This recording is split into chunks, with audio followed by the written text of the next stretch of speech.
Pembahasan di episode pertama ini adalah tentang seorang hacker misterius bernama Hades. Di awal film, terlihat ketua tim investigasi dunia maya bernama Kim Yu sedang berjalan menuju ruang pertemuan. Sambil meretas ponsel salah satu siswa kepolisian menggunakan ponselnya, Kim Yu menjelaskan peretasan yang baru saja ia lakukan dapat mencuri data pribadi pemilik. Itulah kenapa Badan Penyelidikan Kejahatan Dunia Maya dibentuk. Salah satu contoh adalah situs judi ilegal yang dioperasikan dari beberapa negara. Server yang mensupport perjudian tersebut berada di negara Jepang. Call center yang bertanggung jawab atas keluar masuk panggilan berada di Cina. Server data utama yang menangani transaksi keuangan secara rinci berada di Hong Kong. Metode paling efektif untuk menangkap mereka harus dilakukan pada hari dan jam yang sama.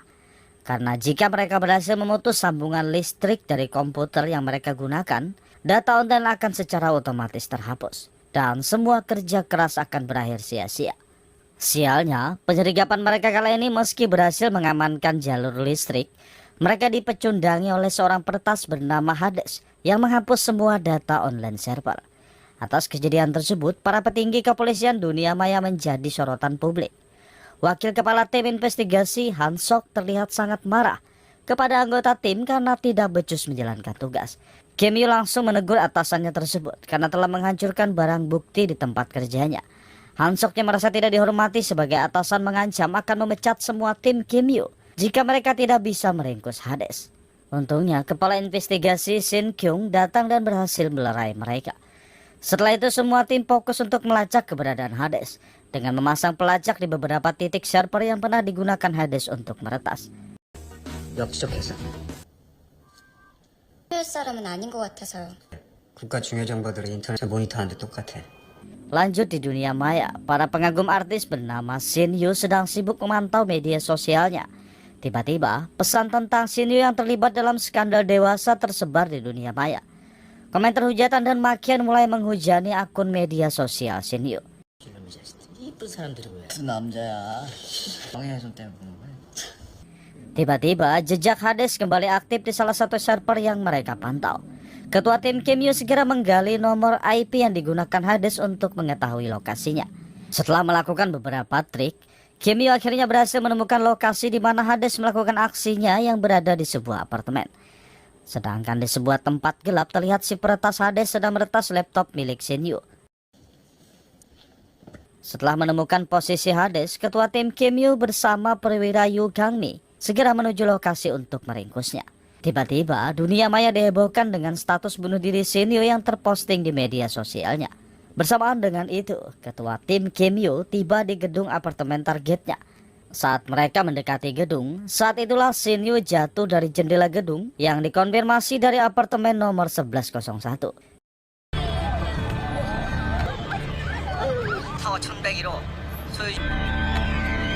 Tim forensik segera berdatangan ke TKP untuk memeriksanya. Dan dugaan sementara, Shin Yu dinyatakan bunuh diri akibat skandal dewasanya terungkap ke publik. Di dalam apartemen, perwira Yu Gangmi sedang sibuk memotret setiap bukti di sana. Tiba-tiba perwira Sangbo yang mengagumi kecantikan perwira Yu Gangmi langsung menghampirinya. Perwira Yu Gangmi kemudian bertanya kenapa Sangwo bisa berada di TKP. Sangwo menjelaskan kalau ia datang bersama ketua tim operasi khusus Guan Hyokju atau si sapi gila. Tiba-tiba si sapi gila muncul dan mengejek Yu Gangmi dengan mengatakan kalau tim investigasi dunia maya adalah kelompok idiot.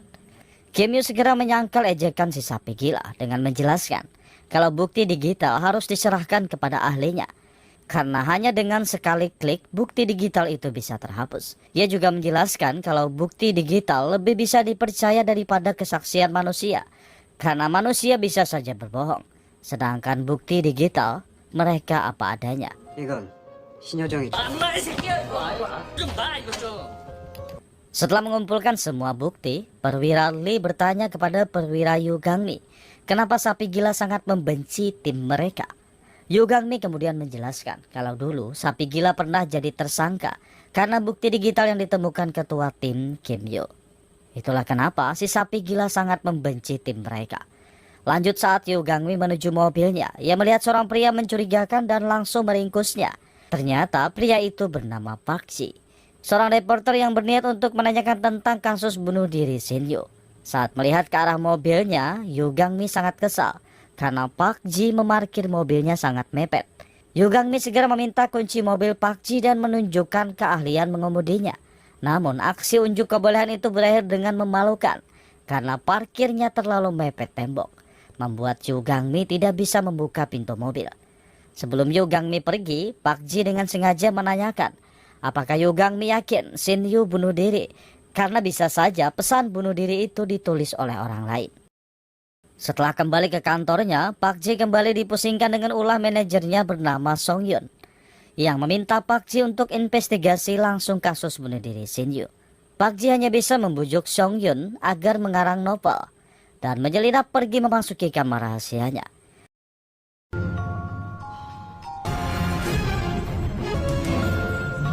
Kembali ke kantor, Yoo Gang-mi sedang menduplikat laptop milik Shin Yu.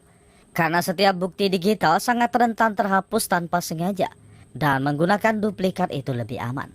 Setelah itu mereka mulai menjelajah laptop milik Shin Yu, memeriksa kata kunci apa saja yang pernah ia cari di browsernya. Setelah penjelajahan selesai, Yoo Gang-mi melaporkan semuanya kepada ketua tim Kim Yu dan mengatakan bahwa pesan bunuh diri yang dikirimkan Shin Yu bukan dari laptop atau ponselnya, karena tidak ada jejak digital yang ditemukan. Kim Yu segera menelpon si sapi gila dan memintanya memeriksa kembali TKP untuk menemukan bukti lain seperti tablet atau ponsel. Karena ia telah menemukan bukti kalau pesan bunuh diri itu dikirim oleh orang lain. Sapi gila segera kembali ke kantornya dan menyuruh Sang-woo untuk memeriksa CCTV dan barang bukti lainnya di TKP. 다시 와서 수색해봐. Tiba-tiba, telepon call center kepolisian berdering lagi. Sapi gila segera mengangkatnya. Si penelpon mengatakan kalau ia mempunyai bukti pembunuhan Shin Yu. Si sapi gila yang kesal memaki si penelpon tersebut dan langsung menutup teleponnya. Sedangkan Kim Yu terlihat ia kembali memeriksa TKP. Sesaat kemudian Yoo Gang-mi menelponnya dan mengatakan saat pesan bunuh diri itu dikirim, Shin Yu sedang mengetik sebuah email. Artinya ada orang lain yang sengaja mengirim pesan bunuh diri tersebut. Kim Yu segera menyambungkan ponselnya dengan WiFi apartemen tersebut. Ternyata WiFi itu tidak menggunakan sandi. Setiap orang yang berjarak 50 meter dari apartemen itu saat kejadian bisa saja adalah pelakunya. Sedangkan di kantor kepolisian pusat, Komisaris Sok Jun bersiap untuk jumpa pers untuk mengumumkan bahwa kematian Shin Yu telah resmi dikonfirmasi karena bunuh diri akibat depresi dibully netizen. Sapi gila terlihat protes karena sebenarnya kasus itu belum dikonfirmasi sepenuhnya. Namun Komisaris Sok Jun tidak menghiraukannya. Saat siaran itu ditayangkan, Sang-woo meminta sapi gila untuk melihat bukti CCTV yang ia temukan. Karena apartemen itu adalah tempat tinggal dari para pejabat negara dan pengusaha kaya, tidak banyak CCTV yang ditemukan di sana untuk melindungi privasi mereka. Namun saat Sang-woo meriksa CCTV ruang tamu dan tempat parkir, ia menemukan pria misterius sedang melarikan diri 5 menit setelah kematian Shin Yu. Di saat bersamaan, Kim Yu yang sedang dalam perjalanan pulang menerima pesan bukti video pembunuhan Shin Yu bersamaan dengan setiap orang yang berada di sekitarnya. Kim Yu segera keluar dari mobil dan mendatangi gedung tempat video pembunuhan itu ditayangkan. Setelah tiba di ruang server, Kim Yu segera meretas server itu untuk menghentikan penayangannya. Namun sekali lagi ia dipecundangi oleh peretas bernama Hades. Kim Yu segera menelpon Yoo Gang-mi yang juga sedang menonton video pembunuhan itu dan mengatakan kalau yang mengupload video itu adalah Hades. Kim Yu juga menyuruh Yoo Gang-mi memeriksa server yang telah mereka lacak. Namun Hades tidak menggunakan semua server tersebut, yang artinya Hades melakukannya di gedung server tersebut. Setelah memeriksa semua CCTV, akhirnya Kim Yu menemukan pria misterius bertopi sedang menggunakan laptopnya. Kim Yu segera mengejar pria misterius itu menuju terminal kereta api. Karena kehilangan jejaknya, Kim Yu mengirimkan pesan massal kepada orang berjarak 50 meter dari posisinya untuk mengetahui posisi orang yang ia cari, dan aksinya itu berhasil. Kim Yu segera mengejar target hingga akhirnya Kim Yu berhasil menyergapnya. Di saat bersamaan di kantor pusat, kepala tim investigasi Shin Kyung bersama petinggi lainnya melakukan rapat darurat terkait video pembunuhan Shin Yu yang beredar di dunia maya.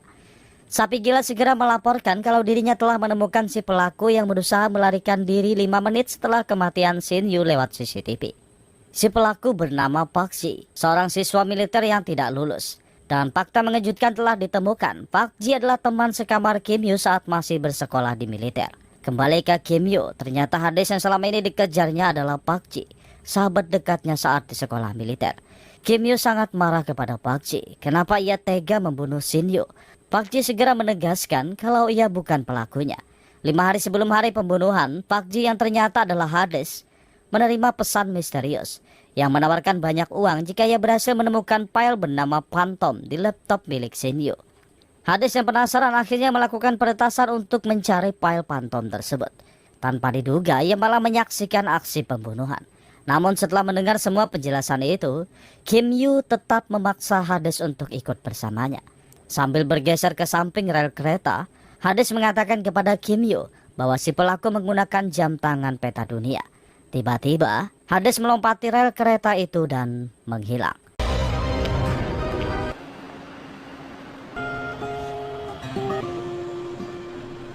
Di saat bersamaan, berita kembali mengabarkan kalau kasus kematian Shin Hyo telah dikonfirmasi ulang dan dinyatakan sebagai pembunuhan. Kim Yoo yang menyaksikan berita itu segera mematikan TV-nya. Sesaat kemudian, Yoo Gang-mi memanggilnya untuk melihat hasil analisis bukti video pembunuhan Shin Hyo. Di sini mereka berhasil menemukan pelaku lewat pantulan kaca jendela dalam rekaman tersebut. Setelah melakukan deteksi penggunaan tekstur wajah, pelaku dikonfirmasi sebagai Park Ji atau Hades. Di saat bersamaan, si sapi gila mendatangi kantor Hades dan berhasil menemukan bukti penyelidikan yang dinyatakan kalau Hades adalah penguntit Shin Hyo.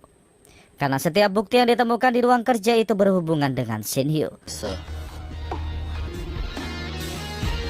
Sedangkan Hades sendiri hanya bisa menyaksikan dari kejauhan saat kantornya digeledah pihak kepolisian. Kembali ke Kim Yoo, saat ia sedang memeriksa berkas kasus Shin Hyo, ia kembali teringat perkataan Hades tentang file Phantom yang disembunyikan di laptop Shin Hyo. Kim Yoo segera menemui Yoo Gang-mi dan menyuruhnya mengecek ulang laptop Shin Hyo untuk mencari file bernama Phantom. Setelah melakukan pemeriksaan ulang, Yoo Gang-mi menemukan fakta baru yang membuktikan kalau Shin Hyo sedang hamil. Yoo Gang-mi segera mendatangi minimarket tempat Shin Hyo membeli alat tes kehamilan. Ternyata Shin Hyo memasuki minimarket itu menggunakan topi dan masker. Dan Shin Hyo pergi bersama seseorang yang menggunakan mobil mewah. Artinya sebelum Shin Hyo tewas, ia sedang bersama seseorang membeli alat tes kehamilan. Lanjut ke sapi gila. Sang-woo melaporkan kalau mereka kehilangan Hades. Ia telah menghilang tanpa meninggalkan jejak apapun. Kim Yoo yang masih penasaran kembali mendatangi TKP. Kim Yoo segera memasuki apartemen tersebut untuk memeriksa letak CCTV. Hingga akhirnya Kim Yoo menemukan ada banyak ruangan yang terhindar dari CCTV. Ia menemukan fakta baru bahwa pelaku tinggal berdekatan dengan apartemen Shin Hyo. Karena orang yang mengirim pesan bunuh diri itu menggunakan jaringan server yang sama dengan Shin Hyo. Shin Hyo tinggal di apartemen nomor 1101 dan si pelaku diduga tinggal di apartemen 1102. Saat Kim Yoo menekan bel apartemen itu, seseorang dengan jam tangan peta dunia membukakan pintu. Kim Yoo langsung terkejut ketika melihat orang itu. Yang artinya Kim Yoo mengenal seseorang dengan jam tangan peta dunia tersebut. Sedangkan di kantor pusat kepolisian, terlihat Hades sedang menyamar memasuki gedung kepolisian dengan identitas palsunya. Ia berniat mengambil laptop milik Shin Hyo untuk mengambil data file bernama Phantom. Dan selanjutnya, film pun bersambung di episode berikutnya. Film yang cukup menguras pikiran untuk memahami alur ceritanya. Siapa si pembunuh sebenarnya? Kenapa para petinggi kepolisian seakan melindungi si pembunuh? Apakah Hades benar adalah pembunuhnya? Ataukah pria misterius dengan jam tangan peta dunia? Bagi yang penasaran, saksikan di episode selanjutnya. Untuk bocoran, film serial Ghost Phantom ini ada 20 episode. Seluruh alur ceritanya sangat menegangkan. Karena dibalut dengan aksi peretasan dan banyak misteri yang harus dipecahkan. Apalagi di episode 10 hingga akhir, kita akan menyaksikan bagaimana cara licik seseorang mempermainkan hukum negara.